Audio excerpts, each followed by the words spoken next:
There are a number of different areas to focus on with English. 4 skills: listening, reading, writing, speaking, language systems, grammar, vocabulary, pronunciation, discourse. Listening. I've already talked a lot about the benefit of just listening for fun, or listening in a more active way. I did mention that it's good to be comfortable when listening.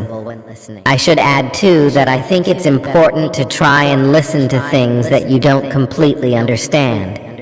It's fine to listen to things that you don't understand completely, and the general opinion on this seems to be that you should push yourself when you listen and don't get put off if there are things you don't understand.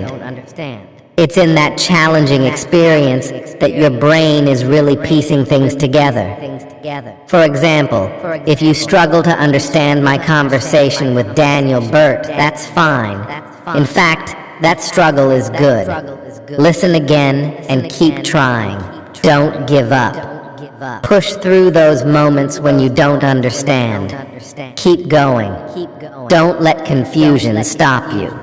Also, try to identify subtle differences between accents. You may only notice little differences at first, but eventually you'll be more and more aware of the differences between accents. Eventually, you'll be able to say, this guy is from the north of England. This one's from Australia, or whatever. Reading transcripts on my channel, outside of the podcast. Read a variety of texts. Again, try to find things that you enjoy. You should also be aware of your purpose for learning the language. What are you going to use English for in the future? You may need to read emails or business reports. It may be worth reading articles that talk about business trends. Otherwise, just reading any well-written text for enjoyment is a really good way to improve your literacy. I must add, I have a lot of videos on my channel with recommendations for reading. There are loads of reading you can do.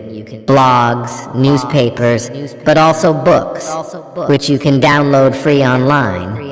I haven't done it yet, but I'm planning to give you a list of some good things to read. Writing. Again, this is not one of the things that I focus on a lot on Best English Stories English podcast. The focus is mainly on spoken English.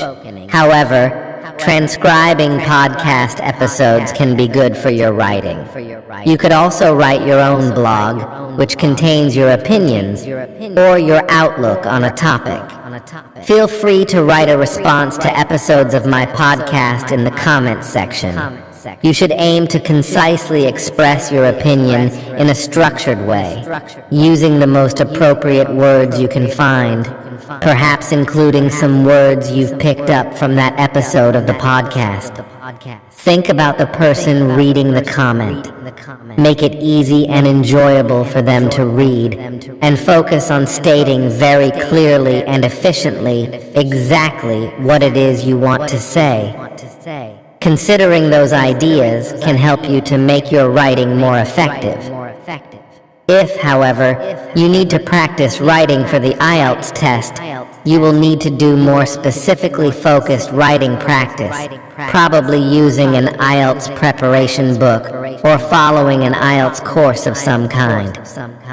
My podcast can help you with general skills, vocab, etc., but for specific kinds of writing work, you should do some specific writing practice. Practice, practice, practice. As I said before, to get the best out of Best English Stories, English podcast, use it as part of a balanced diet. Speaking. Perhaps the best way to improve your speaking is to actually practice it in real-life situations. The requirements of that situation will train you to say the right things at the right time, with the right tone. You should certainly be aware of how intonation is important in affecting a message. These are things you can learn from trying to enter into meaningful acts of communication and learning from your mistakes.